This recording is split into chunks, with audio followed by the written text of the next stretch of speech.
You have probably spent your entire adult life believing that financial struggle is just a math problem, a matter of simply not bringing in enough money to cover the rising cost of living, raising a family, and planning for the future.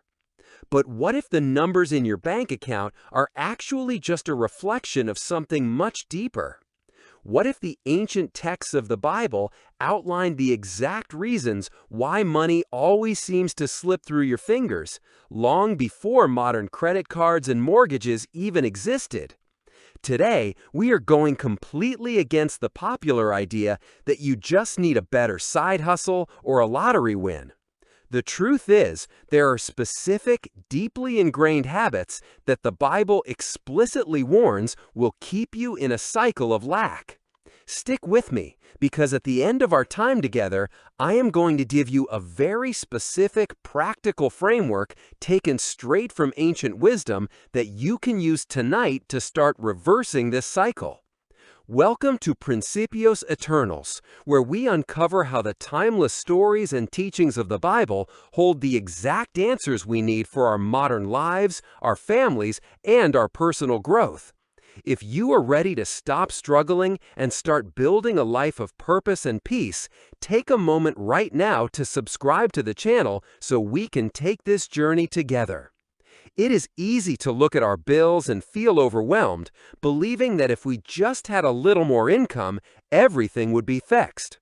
But the Bible points out a quiet, almost invisible mistake we make long before the bills are even due.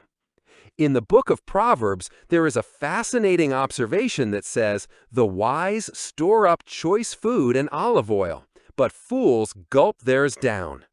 In our modern world, this is the trap of instant gratification. We live in a culture that tells us we deserve to treat ourselves, that we work hard, and therefore we should buy that extra outfit, upgrade that phone, or eat out just one more time this week. But this impulsive consumption creates a hidden drain on our resources. When we consume everything we bring in, leaving nothing for tomorrow, we strip ourselves of our own security. It is not that you do not make enough. It is that the culture has conditioned you to gulp down your harvest the moment it arrives. Therefore, the very first shift must happen in how we view waiting. Delayed gratification is not punishment. It is the ultimate form of self-care for the future version of you and your family. Yet even if you learn to hold back on impulse spending, there is a much heavier burden that we often willingly place on our own shoulders. The ancient wisdom tells us that the rich rule over the poor, and the borrower is slave to the lender. Think about how that feels. When you swipe a credit card for something you cannot afford today, you are literally trading away your future freedom, your future time, and your future peace of mind to pay for a present desire. The Bible does not say debt is an unforgivable sin, but it urgently warns that it changes your position in life from a free person to a servant. You wake up every morning working to pay for the past rather than building for the future. If you are feeling exhausted, it might be because you are carrying the invisible chains of past financial decisions. Breaking free from this requires a radical shift in perspective, choosing to live below your means today so that nobody can own your time tomorrow.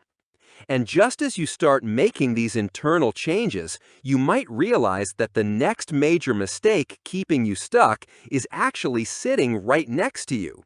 Who are you listening to? Who are you spending your time with? Before we dive into this critical trap, I want to remind you that true transformation happens when we surround ourselves with wisdom. Subscribe to Principios Eternos right now and join a community of women who are choosing growth, faith, and wisdom every single day. The company we keep dictates the direction of our lives. Proverbs warns that whoever walks with the wise becomes wise, but the companion of fools will suffer harm. You can be trying your hardest to save money, budget for your family, and build a peaceful home, but if you are constantly surrounded by people who mock discipline, who complain about their circumstances without ever taking action, or who pressure you into spending money you do not have to keep up appearances, you will eventually sink to their level. Poverty is not just a financial state. It is often a contagious mindset. We absorb the financial habits and anxieties of the people we spend the most time with. Therefore, taking control of your financial destiny means having the courage to set boundaries. You do not have to stop loving your friends or family, but you absolutely must stop taking financial cues from people who are walking in the wrong direction. But shielding yourself from bad influences means nothing if you refuse to look in the mirror. The next trap is perhaps the most uncomfortable to confront because it requires us to swallow our pride. The Bible states clearly that poverty and disgrace come to him who ignores instruction, but whoever heeds correction is honored. We hate being told we are wrong, especially about how we manage our households and our money. When someone suggests a better way to budget, or when a hard season forces us to realize our methods are not working, our natural defense mechanism is to get defensive. We make excuses. We blame the economy, our boss, or our circumstances. But pride is incredibly expensive. It keeps you doing the same broken things year after year simply because you refuse to admit you need to learn a new way. Wisdom begins the moment you say, "I do not know everything, and I am willing to be taught." Speaking of daily habits, you might think you are doing everything right by simply showing up. But there is a slow, silent thief that creeps into our homes when we aren't paying attention. It is the mistake of inaction. The scriptures paint a vivid picture of a sluggard, someone who folds their hands for just a little sleep, a little slumber, and suddenly poverty comes upon them like an armed robber. In a modern woman's life, laziness isn't necessarily lying in bed all day. It often looks like procrastination.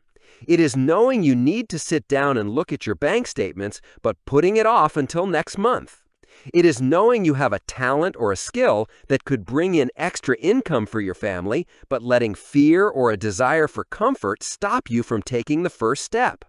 Financial decay happens gradually and then all at once. Action, even small, imperfect action, is the only antidote to the slow creep of stagnation. And while some struggle with moving too slowly, others fall into the trap of trying to move entirely too fast. We are constantly bombarded with schemes and promises of overnight success. The ancient texts give a sharp warning about this, noting that a faithful person will be richly blessed, but one eager to get rich will not go unpunished. Chasing quick money, whether through risky investments, multi-level marketing schemes that promise the world, or simply jumping from one shiny object to the next, bypasses the essential character-building process of steady, faithful work. Wealth gathered hastily will dwindle, but he who gathers little by little makes it grow. Patience is not just a virtue, it is a financial strategy. But all of these mistakes, impulse, debt, bad influences, pride, laziness, and impatience, pale in comparison to the final trap.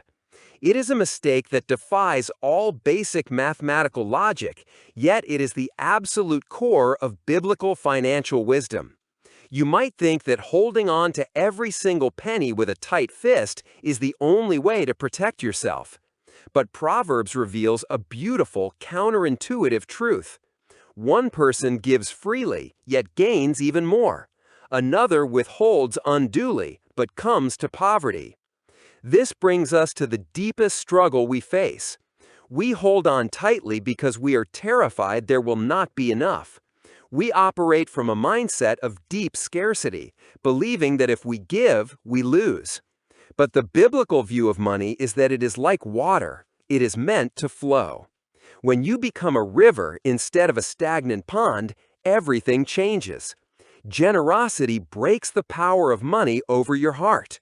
When you give to others, when you support your community, when you help a neighbor, you are actively declaring that money is not your master. At the beginning of this video, I promised you a specific framework you could start using tonight. Here is the gift, the ultimate mindset shift. Stop viewing yourself as an owner and start viewing yourself as a manager. In the biblical context, this is called stewardship. The money you have is not yours to frantically protect. It is a tool entrusted to you to manage well, to provide for your family, and to bless others. Tonight, write down everything you have, not with anxiety, but with gratitude. Ask yourself how a wise manager would organize those resources. This simple shift relieves the crushing pressure of ownership and replaces it with the peaceful purpose of administration. You are capable of making this shift, of breaking these cycles, and of building a legacy of wisdom and abundance for your family. Suscríbete y sigue aprendiendo principios que transforman vidas. Thank you for walking this path with me today.